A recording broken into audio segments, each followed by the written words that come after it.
നമ്മുടെ ശരീരത്തിൽ ഏറ്റവും കൂടുതലും സ്ട്രെയിൻ എടുക്കുന്ന രണ്ട് ജോയിൻസ് ആണ് ലോവർ ബാക്കും അതേപോലെ നീയും. അപ്പോൾ മുട്ടുവേദന എന്ന് പറയുന്നത് ചെറിയ പ്രായക്കാരിൽ മുതൽ വലിയ ആളുകളിൽ വരെ അലട്ടുന്ന ഒരു പ്രശ്നമാണ്. അപ്പോൾ ഇത് നമുക്ക് എങ്ങനെ വീട്ടിൽ നിന്ന് മാനേജ് ചെയ്യാം, ഇതിൻ്റെ കാരണങ്ങൾ എന്നൊക്കെയാണ് നമ്മൾ ഇന്ന് ഈ വീഡിയോയിലൂടെ നോക്കുന്നത്. എൻ്റെ പേര് doctor Sandra Ajith, medical officer Prana nature care centre, Kollam district. മുട്ടുവേദനയ്ക്ക് പ്രധാനമായും കുറച്ച് കാരണങ്ങളുണ്ട്.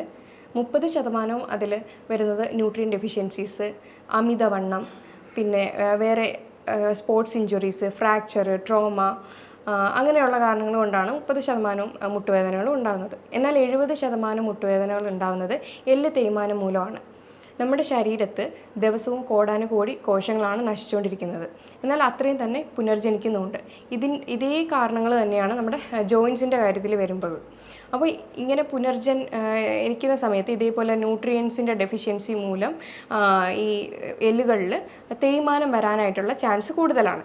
ഇതിൻ്റെ ലക്ഷണങ്ങളെന്ന് പറയുമ്പോൾ മുട്ടിനുണ്ടാകുന്ന നീർക്കെട്ട്, വേദന, മുട്ട് മടക്കാൻ പ്രയാസം, അതേപോലെ ഒരിടത്തുനിന്ന് എണീറ്റിട്ട് ഇരിക്കാനും ഇരുന്നിട്ട് എണീക്കാനും ഒക്കെ ഉള്ള പ്രയാസവും, പിന്നെ ഒരു സൈഡിലെ മുട്ട് ഏകദേശം തേയ്മാനം ആകുമ്പോഴത്തേക്കും അടുത്ത സൈഡിലേക്ക് വേദനയും കാര്യങ്ങളൊക്കെ വരുമ്പോഴത്തേക്കും അടുത്ത സൈഡിലേക്കാണ് പ്രഷർ കൊടുത്തിട്ട് നിൽക്കുന്നത്. അപ്പോൾ ആ മുട്ടും ഇതേപോലെ തേഞ്ഞ് വരുമ്പോഴത്തേക്കും അങ്ങനെയാണ് ഇതിൻ്റെ മെയിനായിട്ടുള്ള ലക്ഷണങ്ങൾ കണ്ടുവരുന്നത്.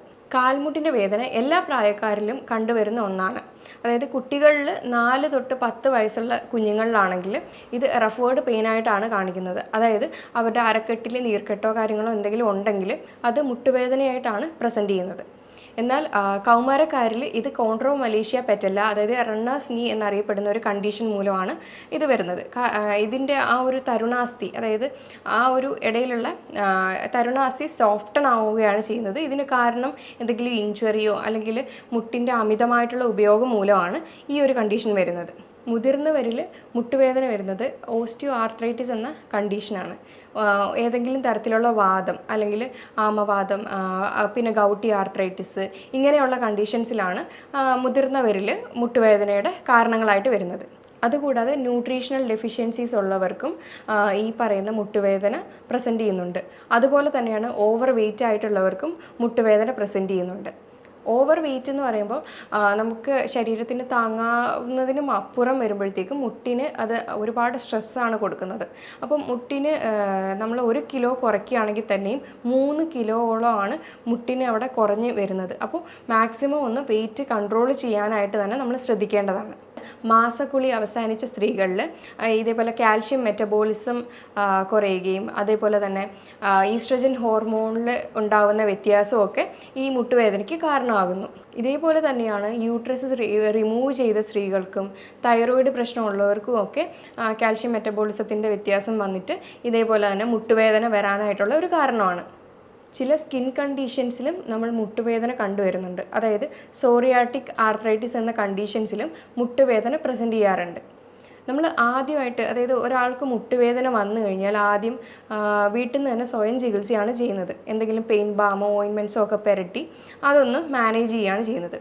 അപ്പോൾ അത് കുറച്ച് നാളത്തേക്കൊന്ന് മാറി നിൽക്കും. എഗെയിൻ വരുമ്പോൾ പിന്നെയും ഇത് ചെയ്യുമ്പോഴത്തേക്ക്, അതായത് പെയിൻ ബാമും അതേപോലെ എന്തെങ്കിലും ഓയിൻമെൻറ്റ്സോ ഒക്കെ പുരട്ടിയാൽ പോലും മാറാത്തൊരവസ്ഥയിലേക്ക് വരുമ്പോൾ സ്വയം തന്നെ പോയിട്ട് വല്ല പെയിൻ കില്ലറോ കാര്യങ്ങളോ ഒക്കെ വാങ്ങി അത് കഴിച്ചിട്ട് എഗെയിൻ പെയിൻ ഒന്ന് മാനേജ് ചെയ്യാനായിട്ടാണ് നോക്കുന്നത്. പിന്നെയും ഇതേപോലെ കുറച്ച് നാൾ മാറി പിന്നെയും എഗെയിൻ അത് മുട്ടുവേദന വരുമ്പോഴത്തേക്കും അതൊരു വേറൊരു സ്റ്റേജിലായിട്ടുണ്ടാവാം. അപ്പോഴായിരിക്കും ഡോക്ടറിൻ്റെ അടുത്ത് കൺസൾട്ട് ചെയ്യാനായിട്ട് വരുന്നത്. നമ്മൾ മുട്ടുവേദനയുടെ ട്രീറ്റ്മെൻറ്റ്സ് എപ്പോഴും അതിൻ്റെ റീസൺ എന്താണെന്ന് അറിഞ്ഞ് തന്നെ ട്രീറ്റ് ചെയ്യുന്നതായിരിക്കും ഏറ്റവും ഉത്തമം. ഇപ്പോൾ വെയിറ്റ് കൂടിയിട്ടുള്ള മുട്ടുവേദനയാണെന്നുണ്ടെങ്കിൽ ഉറപ്പായിട്ടും വെയിറ്റ് കുറച്ച് കഴിഞ്ഞാൽ തന്നെ അവിടെ ഒരു ആശ്വാസം ഉണ്ടാകുന്നതാണ്. അതേപോലെ എക്സർസൈസ് അധികം ഇല്ലാത്ത ആളുകളാണെങ്കിൽ ഉറപ്പായിട്ടും എക്സർസൈസ് ചെയ്ത് തുടങ്ങി കഴിയുമ്പോഴത്തേക്കും മുട്ടുവേദനയ്ക്ക് ശമനം ലഭിക്കുന്നതാണ്. അതുപോലെ മുട്ടിന് ചുറ്റുമുള്ള മസിൽസ് സ്ട്രെങ്തൻ ചെയ്യാനും ഒക്കെ നമ്മൾ ശ്രദ്ധിക്കേണ്ടതാണ്. നമുക്കിനി സാധാരണ വരുന്ന മുട്ടുവേദനയൊക്കെ എങ്ങനെ മാനേജ് ചെയ്യണം, അതായത് പെട്ടെന്ന് വീഴ്ചയിലുണ്ടാകുന്ന മുട്ടുവേദന അങ്ങനെയൊക്കെ വന്നു കഴിഞ്ഞാൽ നമുക്കൊരു മെത്തേഡ് ട്രൈ ചെയ്യാവുന്നതാണ്. റൈസ് എന്ന മെത്തേഡാണ്. അപ്പോൾ ഈ മെത്തേഡിൽ RICE എന്നുള്ള ഒരു അബ്രിവേഷനാണ് വരുന്നത്. R എന്ന് പറഞ്ഞു കഴിഞ്ഞാൽ റെസ്റ്റാണ്, റെസ്റ്റ് എടുക്കുന്നത് മുട്ടുവേദനയുടെ ഒരു ആഘാതം കുറയാനായിട്ട് കാരണമാകുന്നുണ്ട്. ഐ എന്ന് പറയുന്നത് ഐസ് പാക്കാണ്. ഐസ് പാക്ക് അപ്ലൈ ചെയ്ത് കഴിഞ്ഞാൽ ഒരുവിധമുള്ള ബുദ്ധിമുട്ടുകളും നീർക്കെട്ട് എന്തെങ്കിലും ഉണ്ടെങ്കിൽ അതങ്ങ് മാറുന്നതായിരിക്കും. സി എന്ന് പറഞ്ഞു കഴിഞ്ഞാൽ കംപ്രഷനാണ്. എന്തെങ്കിലും ഒരു ചെറിയ ബാൻഡേജോ അങ്ങനത്തെ രീതിയിൽ എന്തെങ്കിലും ഒന്ന് ചുറ്റി വെച്ച് കഴിഞ്ഞാൽ അത്രയൊരു ആശ്വാസം കിട്ടുന്നതായിരിക്കും. പിന്നെ ഇ എന്ന് പറഞ്ഞു കഴിഞ്ഞാൽ എലവേഷൻ, അതായത് മുട്ട് താഴ്ത്തി തൂക്കിയിടാതെ അപ്പോൾ തന്നെ ഒന്ന് എടുത്ത് എലവേറ്റ് ചെയ്ത് ഉയർത്തി വെക്കുന്നത് നല്ലതായിരിക്കും. ഇങ്ങനെ ഒരു 3-4 ദിവസം ചെയ്തിട്ടും മുട്ടുവേദനയ്ക്ക് ശമനമില്ലെങ്കിൽ ഉറപ്പായിട്ടും ഒരു ഡോക്ടറിനെ കൺസൾട്ട് ചെയ്യേണ്ടത് വളരെ അത്യാവശ്യമായിട്ടുള്ളൊരു കാര്യമാണ്. മുട്ടുവേദനയുടെ പ്രധാന കാരണം നമ്മൾ പറഞ്ഞായിരുന്നു പോഷകക്കുറവ് മൂലമാണെന്ന്. അതേപോലെ ഒരുപാട് ഷുഗർ ഇൻടേക്ക് എടുക്കുന്നവർക്കും നമ്മുടെ ന്യൂട്രിയൻസ് അധികമായിട്ട് അബ്സോർവ് ആവത്തില്ല. അപ്പോൾ ഈ ഷുഗർ കൂടുതൽ ചെന്ന് കഴിഞ്ഞാൽ നമുക്ക് തേയ്മാനം ഉണ്ടാവാനുള്ള ചാൻസ് കൂടുതലാണ്. ഇത് തന്നെയാണ് കുഞ്ഞുങ്ങൾക്കും മുട്ടുവേദന വരാനായിട്ടുള്ള ഒരു കാരണം അവരും കൂടുതലും ഷുഗർ കണ്ടൻ്റാണ് അധികമായിട്ട് എടുക്കുന്നത്. അപ്പോൾ ന്യൂട്രിയൻസിൻ്റെ അബ്സോർപ്ഷൻ കുറഞ്ഞിട്ട് ഈ ഒരു മുട്ടുവേദന എന്നുള്ള ഒരു സ്റ്റേജിലേക്ക് എത്താനായിട്ടുള്ള ചാൻസ് കൂടുതലാണ്. പിന്നെ അതുപോലെ തന്നെ ഒരു തെറ്റിദ്ധാരണയുണ്ട്, മുട്ടുവേദന വന്നു കഴിഞ്ഞാൽ ഉടനെ വിചാരിക്കും ഓക്കെ അത് കാൽഷ്യത്തിൻ്റെ ഡെഫിഷ്യൻസിയാണ് എന്ന് പറഞ്ഞിട്ട് പോയിട്ട് സ്വയമായിട്ട് തന്നെ ഒരു കാൽഷ്യം സപ്ലിമെൻ്റൊക്കെ വാങ്ങിച്ച് കഴിക്കുന്നവരാണ് നമ്മളിൽ പലരും. എന്നാൽ കാൽഷ്യം മാത്രം കഴിച്ചു കഴിഞ്ഞാൽ ഇതിനൊരു കാരണമാകുന്നുണ്ടോ എന്നുള്ളത് ആരും ചിന്തിക്കുന്നില്ല. ഇങ്ങനെ അധികമായിട്ട് കാൽഷ്യത്തിൻ്റെ സപ്ലിമെൻറ്റ്സ് എടുക്കുകയാണെങ്കിൽ ചിലപ്പോൾ അത് കിഡ്നി സ്റ്റോൺസ് എന്നുള്ള ഫോർമേഷനിലേക്ക് മാറാനായിട്ടുള്ള ഒരു ചാൻസും കൂടുതലാണ്. അതേപോലെ അതിന് അത്യാവശ്യമായിട്ടുള്ള വൈറ്റമിൻസും മിനറൽസും നമുക്ക് സപ്ലിമെൻറ്റ്സ് വഴിയോ അല്ലെങ്കിൽ ഫുഡ് വഴിയോ എടുക്കാവുന്നതാണ്. ആവശ്യമുള്ള പോഷകങ്ങൾ നമുക്ക് അതായത് വൈറ്റമിൻസ് ആയാലും മിനറൽസ് ആയാലും നമുക്ക് സപ്ലിമെൻറ്റ് വഴിയും അഥവാ ഫുഡ് വഴി എടുക്കാവുന്നതാണ്. പ്രധാനമായിട്ട് കാൽഷ്യവും വൈറ്റമിൻ ഡിയുമാണ്. കാൽഷ്യം എടുക്കുമ്പോൾ അതിൻ്റെ കൂടെ വൈറ്റമിൻ ഡി എടുക്കേണ്ടത് അത്യാവശ്യമാണ്. വൈറ്റമിൻ ഡി ഉണ്ടെങ്കിൽ മാത്രമാണ് കാൽഷ്യം നന്നായിട്ട് അബ്സോർബ് ആവുന്നത്. അതുപോലെ തന്നെയാണ് ഗ്ലൂക്കോസമൈൻ എന്ന് പറയുന്ന ഒരു കണ്ടൻറ്റ്, അത് നമുക്ക് ഉള്ളിൽ ചെല്ലുമ്പോൾ ഹൈപ്പോ അസിഡിറ്റി എന്ന കണ്ടീഷൻസിനെ അത് കോപ്പപ്പ് ചെയ്ത് നമുക്ക് ആ ഒരു ബുദ്ധിമുട്ട് കുറച്ച് നമുക്ക് നല്ലൊരു, അതായത് ഹൈപ്പോ അസിഡിറ്റി കണ്ടീഷൻസിൽ മുട്ടുവേദന വരാനായിട്ടുള്ള ചാൻസ് ഉണ്ട്. അതുപോലെ തന്നെയാണ് മുട്ടിൻ്റെ ഇടയിലുള്ള ഫ്ലൂയിഡ് പുനർനിർമ്മിക്കാനായിട്ട് ഗ്ലൂക്കോസമൈൻ വളരെ അത്യാവശ്യമായിട്ടുള്ളൊരു കാര്യമാണ്. അപ്പോൾ അവിടെ എന്തെങ്കിലും നീർക്കെട്ടോ കാര്യങ്ങളോ ഉണ്ടെങ്കിൽ ഈ ഗ്ലൂക്കോസമൈൻ എന്ന കണ്ടൻറ്റ് അതവിടെ കുറച്ച് കൊണ്ടുവരികയാണ് ചെയ്യുന്നത്. അതേപോലെ തന്നെ അത്യാവശ്യമായിട്ടുള്ളതാണ് മഗ്നീഷ്യവും വൈറ്റമിൻ സിയും. അതേപോലെ മഗ്നീഷ്യം നന്നായിട്ട് ആക്റ്റീവ് ഫോമിലേക്ക് അബ്സോർബ് ആവണമെങ്കിൽ വൈറ്റമിൻ സിയും കൂടെ എടുക്കുന്നത് വളരെ നല്ലൊരു കാര്യമാണ്. ഇനി മുട്ടുവേദനയ്ക്ക് വേണ്ടുന്ന മറ്റ് കുറച്ച് മിനറൽസിൻ്റെ ഏതൊക്കെയാണെന്ന് നമുക്ക് നോക്കാം. സിങ്ക് വളരെ അത്യാവശ്യമായിട്ടുള്ള ഒരു മിനറലാണ്. അതുപോലെ തന്നെയാണ് selenium, potassium, phosphorus, vitamin B12, പിന്നെ ഒമേഗ 3 ഫാറ്റി ആസിഡ്സ്. അത് ചെറു മത്സ്യങ്ങളിലെല്ലാം അവൈലബിൾ ആയിട്ട് ഉള്ള ഒന്നാണ്. ഇനി ചില കാര്യങ്ങൾ നമ്മൾ അവോയ്ഡ് ചെയ്യേണ്ടതായിട്ടുണ്ട്. അതായത് കഫൈൻ്റെ ഉപയോഗം ഉണ്ടെങ്കിൽ അതൊക്കെ ഒന്ന് ഒഴിവാക്കുക.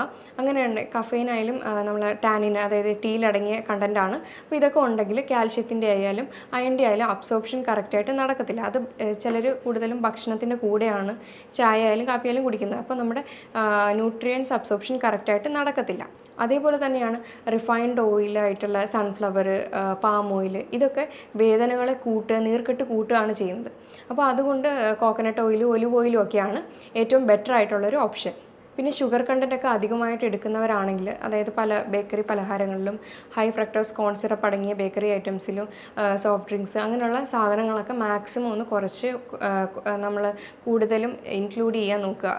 വെജിറ്റബിൾസും ഫ്രൂട്ട്സും ഒക്കെ നന്നായിട്ട് നമ്മുടെ ഭക്ഷണത്തിൽ ഉൾപ്പെടുത്താനായിട്ട് ശ്രദ്ധിക്കുക. ഇനി ആൽക്കഹോൾ സ്മോക്കിംഗ് ഒക്കെ ഉള്ളവരാണെങ്കിൽ അത് ഉറപ്പായിട്ടൊന്ന് ക്വിറ്റ് ചെയ്ത് കഴിഞ്ഞാൽ നല്ലൊരു മാറ്റം തന്നെ നമുക്ക് കാണാൻ പറ്റും. പിന്നെ ഞാൻ പറയാം, ലീക്കി ഗട്ട് എന്ന കണ്ടീഷൻസും ഇതേപോലുള്ള പല ബുദ്ധിമുട്ടുകളും നമുക്ക് കോസ് ചെയ്യുന്നുണ്ട്. പ്രത്യേകിച്ചും റുമറ്റോയ്ഡ് ആർത്രൈറ്റിസ്, ആമവാദം പോലെയുള്ള ബുദ്ധിമുട്ടുകളിലും ഈ മുട്ടുവേദന പോലുള്ള പ്രശ്നങ്ങൾ കണ്ടുവരുന്നുണ്ട്.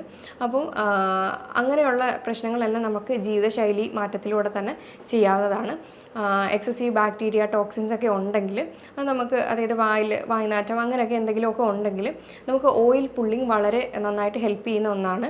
രാവിലെ ഒരു കവിള് കോക്കനട്ട് ഓയിൽ വായിൽ നന്നായിട്ട് കുറച്ച് നേരം വെച്ചിട്ട് അത് അങ്ങ് കൊപ്പിളിച്ച് കളഞ്ഞു കഴിഞ്ഞാൽ നമുക്കൊരു നല്ലൊരു ആശ്വാസം കിട്ടുന്ന ഒരു റെമഡിയാണ്.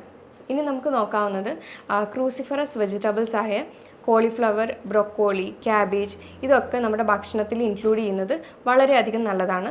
പിന്നെ ഇലക്കറികളൊക്കെ ഇൻക്ലൂഡ് ചെയ്യുന്നത് വളരെ നല്ലതാണ്. പലതരത്തിലുള്ള ബെറീസ് നമ്മുടെ ഫുഡിൽ ഇൻക്ലൂഡ് ചെയ്യുന്നത് വളരെ നല്ലതാണ്. ഇത് വൈറ്റമിൻസും ആൻറ്റി ഓക്സിഡൻറ്റ് റിച്ച് ആണ്. പ്രധാനമായിട്ട് സ്ട്രോബെറി, ബ്ലൂബെറി, ബ്ലാക്ക്ബെറി ഇതൊക്കെ നമുക്ക് ഇൻക്ലൂഡ് ചെയ്യുന്നത് വളരെ നല്ലതാണ്. ഇനി ഹെർബ്സ് ആയിട്ടുള്ള വെളുത്തുള്ളി, പിന്നെ ഇഞ്ചി ഇതൊക്കെ കഴിക്കുന്നത് ആൻറ്റി ഇൻഫ്ലമേറ്ററി പ്രോപ്പർട്ടി ഉള്ളതാണ്. അപ്പോൾ ഇത് നമ്മുടെ മുട്ടുവേദനയായാലും നീർക്കെട്ടായാലും കുറയ്ക്കുന്ന ഒന്നാണ്. ഇനി മുട്ടുവേദന അനുഭവിക്കുന്നവരാണെങ്കിൽ അവർക്ക് 2 സൂപ്പർ ഫുഡ് പറഞ്ഞു തരാൻ പറ്റും. എങ്ങനെയാണെന്ന് വെച്ച് കഴിഞ്ഞാൽ, ആദ്യത്തേത് റാഗി പൗഡർ റോസ്റ്റ് ചെയ്തെടുക്കുക നന്നായിട്ട്. എന്നിട്ട് അതിലേക്ക് കുറച്ച് ബദാം ആഡ് ചെയ്യുക, കുറച്ച് കാഷ്യൂസ് ആഡ് ചെയ്യുക, കുറച്ച് എള്ള്, പിന്നെ കോക്കനട്ട് ഓയിൽ, ഇതെല്ലാം കൂടെ മിക്സ് ചെയ്ത് ഡേറ്റ്സും കൂടെ ആഡ് ചെയ്യുക. ഡേറ്റ്സും കൂടെ ഒബീസിറ്റി ഉള്ള, അതായത് അമിതവണ്ണം ഉള്ളവരാണെങ്കിൽ ഡേറ്റ്സ് ആഡ് ചെയ്യണമെന്നില്ല. ഇതെല്ലാം കൂടെ ആഡ് ചെയ്ത് മിക്സ് ചെയ്തിട്ട് ഒരു ബോൾസ് പോലെ ആക്കി വെക്കുക. എന്നിട്ട് ഇത് ഒരു നേരത്തെ ഫുഡായിട്ട് എടുക്കുകയാണെങ്കിൽ ഇതിനകത്തുള്ള ന്യൂട്രിയൻസും വൈറ്റമിൻസ് ആയാലും മിനറൽസ് ആയാലും നമ്മുടെ ഈ എല്ല് തേയ്മാനത്തിനും ഒക്കെ ബെറ്റർ ആയിട്ടുള്ളൊരു ഫുഡ് ഓപ്ഷനാണ്. അതുപോലെ തന്നെയാണ് ബോൺ ബ്രോത്ത് സൂപ്പ്. എല്ല് കൊണ്ടുണ്ടാക്കിയ സൂപ്പ് കഴിക്കുകയാണെങ്കിൽ ഇതിനകത്ത് ഗ്ലൂക്കോസമൈനും കൊളാജനും ഒക്കെ ഒരുപാട് അടങ്ങിയിട്ടുണ്ട്. അപ്പോൾ ഇതും നമുക്ക് നല്ലൊരു റെമഡിയാണ്. ഇനി വെയിറ്റ് കാരണമാണ് മുട്ടുവേദന അനുഭവിക്കുന്നെങ്കിൽ വെയിറ്റ് റിഡക്ഷൻ ചെയ്യുക. അതായത് അതിനൊരു ഇക്വേഷൻ ഉണ്ട്. എങ്ങനെയാണെന്ന് വെച്ച് കഴിഞ്ഞാൽ, ഹൈറ്റ് ഇൻ സെൻറ്റിമീറ്റർ മൈനസ് 1 ടൺ എന്നുള്ള രീതിയിൽ നോക്കിക്കഴിഞ്ഞു കഴിഞ്ഞാൽ നമ്മുടെ ഐഡിയൽ വെയിറ്റ് കിട്ടും. ഇപ്പോൾ 170 സെൻറ്റിമീറ്റർ ഉള്ള ഒരാളാണെങ്കിൽ മൈനസ് 110 ചെയ്യുവാണെങ്കിൽ കറക്റ്റ് 60 കിട്ടുന്നത്. അപ്പോൾ അങ്ങനെ ചെയ്യുമ്പോൾ അതാണ് ആ ആളുടെ ഐഡിയൽ വെയിറ്റ് ആയിട്ട് വരുന്നത്. അപ്പോൾ ഇങ്ങനെ നോക്കിക്കഴിഞ്ഞാൽ നമ്മുടെ വെയിറ്റ് ഒന്ന് മാനേജ് ചെയ്തുകൊണ്ട് നമുക്ക് പോകാനായിട്ട് കഴിയും. ഇനി ഇതിന് നാച്ചുറോപ്പതി ലെവലിൽ നോക്കുകയാണെങ്കിൽ ഒരുപാട് ടൈപ്പ് ട്രീറ്റ്മെൻറ്റ്സ് അവൈലബിൾ ആണ്. പ്രത്യേകിച്ചും acupuncture, acupressure, physiotherapy, massage, yoga ഇതൊക്കെ ചെയ്ത് കഴിഞ്ഞാൽ തന്നെ ഇതിന് നല്ലൊരു റിലാക്സേഷൻ തന്നെ കിട്ടുന്നതായിരിക്കും. സ്റ്റാർട്ടിങ്ങിൽ തന്നെ മുട്ടുവേദന കണ്ടെത്തി ട്രീറ്റ് ചെയ്യുകയാണെങ്കിൽ ഒരുപാട് മാറ്റങ്ങൾ നമുക്ക് കൊണ്ടുവരാൻ കഴിയും. ഇത് ലേറ്റ് ആകും തോറും അതിൻ്റെ ബുദ്ധിമുട്ടുകളാണ് കൂടിക്കൊണ്ടിരിക്കുന്നത്. ഇനി നമുക്ക് വീട്ടിൽ തന്നെ ഇതെങ്ങനെ മാനേജ് ചെയ്യാം, അതായത് ഒരു പരിധി വരെയുള്ള മുട്ടുവേദന നമുക്ക് വീട്ടിൽ തന്നെ മാനേജ് ചെയ്യാനായിട്ട് കഴിയും. അതിന് നമുക്ക് വീട്ടിൽ തന്നെ ചെയ്യാവുന്ന കുറച്ച് എക്സസൈസ് തെറാപ്പി ഏതൊക്കെയാണെന്ന് പറഞ്ഞുതരാം. അതിന് നീ ഐസോമെട്രിക് എക്സസൈസ് എന്ന് പറയും. ഇതേപോലെ ഒരു കട്ടിയുള്ള ടവല് നമ്മുടെ കാലിൻ്റെ മുട്ടിൻ്റെ അടിയിലെ ഭാഗത്തായിട്ട് വെക്കുക. വെച്ചതിന് ശേഷം ഇങ്ങനെ റിലാക്സ് ആയിട്ട് കിടക്കുക. കാല് രണ്ടും അടുപ്പിച്ച് വെച്ചതിന് ശേഷം ഇങ്ങനെ ചെറുതായിട്ട് പ്രഷർ ടവലിലേക്ക് കൊടുക്കുക. അപ്പോൾ നമ്മുടെ കണങ്കാലിൻ്റെ ആ ഒരു വശം മെല്ലെ പൊങ്ങുകയാണ് ചെയ്യുന്നത്. അങ്ങനെ ഒരു 10 സെക്കൻഡ് ഹോൾഡ് ചെയ്യുക. അതിനുശേഷം പതിയെ റിലീസ് ചെയ്യുക. എഗെയിൻ അങ്ങനെ ഒരു 10 സെറ്റോളം ഈ ഒരു എക്സസൈസ് ചെയ്യാവുന്നതാണ്. നന്നായിട്ട് ടവലിലേക്ക് പ്രസ് ചെയ്യുക. അതേപോലെ റിലാക്സ് ചെയ്യുക. ബ്രീത്തിങ് വന്നിട്ട് നോർമൽ ബ്രീത്തിങ് ആയിരിക്കണം ചെയ്യേണ്ടത്. ഇൻഹലേഷനും എക്സലേഷനും കറക്റ്റ് റെഗുലർ ആയിട്ടുള്ള ബ്രീത്തിങ് ആയിരിക്കണം ചെയ്യേണ്ടത്.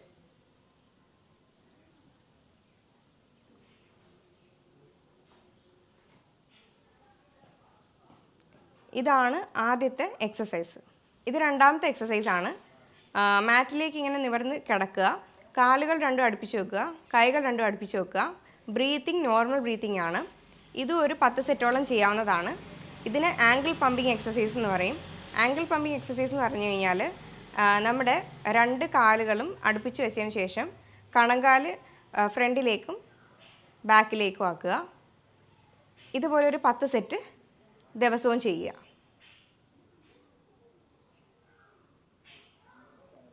അപ്പോൾ ഇങ്ങനെ ചെയ്യുമ്പോൾ മസിൽസും അവിടുത്തെയുള്ള പേശികളെല്ലാം സ്ട്രെങ്തൻ ആവുകയാണ് ചെയ്യുന്നത്. ഇനി മൂന്നാമത്തെ എക്സർസൈസാണ്.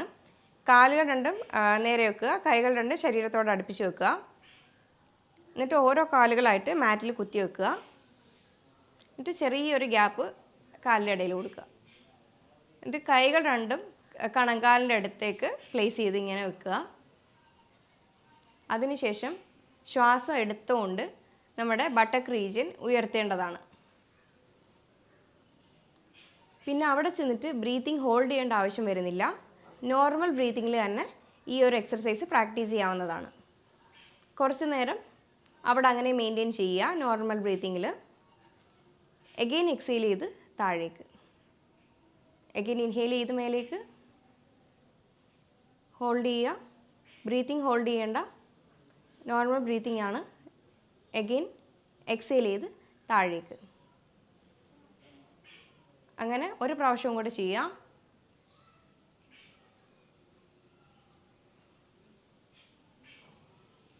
ഇങ്ങനെ എത്ര ടൈം നമുക്ക് ഹോൾഡ് ചെയ്യാൻ പറ്റുന്നോ അങ്ങനെ മെയിൻറ്റെയിൻ തന്നെ ചെയ്ത് നിന്നാൽ നല്ലതായിരിക്കും.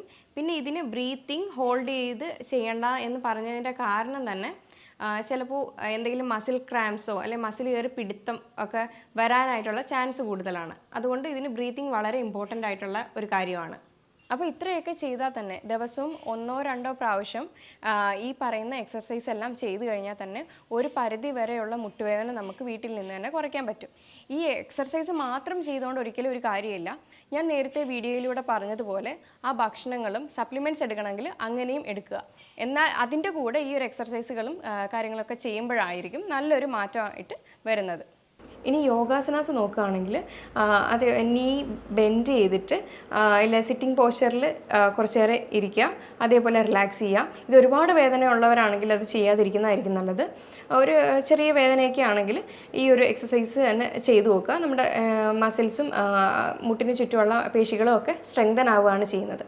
പിന്നെ അതുപോലെ തന്നെയാണ് താടാസന. താടാസന എന്ന് പറയുമ്പോൾ നമ്മുടെ കാലിലെ വിരലുകളിൽ മാത്രം നിൽക്കുന്ന ഒരു എക്സസൈസാണ്. അപ്പോൾ അത് വെരിക്കോസ് വെയിൻ ആയാലും അങ്ങനെയുള്ള പല ബുദ്ധിമുട്ടുകൾക്കും ഈ താടാസന എന്ന് പറയുന്ന ആസനാസ് ഹെൽപ്പ് ചെയ്യുന്നതാണ്. താടാസന എന്ന് പറയുമ്പോൾ നമ്മുടെ കാഫ് മസിൽസിനെല്ലാം നല്ലോണം സ്ട്രെങ്തൻ ചെയ്യുന്ന ഒരു എക്സസൈസും കൂടിയാണ്. ഇപ്പോൾ നമ്മൾ പറഞ്ഞായിരുന്നു ലെഗ് റേസിങ് ചെയ്യുമ്പോൾ 2 സൈഡിലുമായിട്ട് ചെയ്യുക.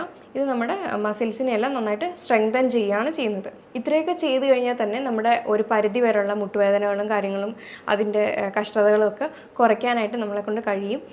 എന്നിട്ടും കഴിയാത്തവരാണെങ്കിൽ ഒരു ഡോക്ടറിനെ കൺസൾട്ട് ചെയ്ത് അതിൻ്റേതായ ആവശ്യമുള്ള ട്രീറ്റ്മെൻറ്റ് തന്നെ എടുക്കേണ്ടത് വളരെ അത്യാവശ്യമാണ്. ഞാൻ ഈ പറഞ്ഞ കാര്യങ്ങൾ എന്തെങ്കിലും ഡൗട്ടോ കാര്യങ്ങളോ ഉണ്ടെങ്കിൽ താഴെ തന്നിരിക്കുന്ന നമ്പറിൽ കോൺടാക്റ്റ് ചെയ്യാവുന്നതാണ്. ഇനി അടുത്ത വീഡിയോയുമായി വീണ്ടും കാണാം. Thank you.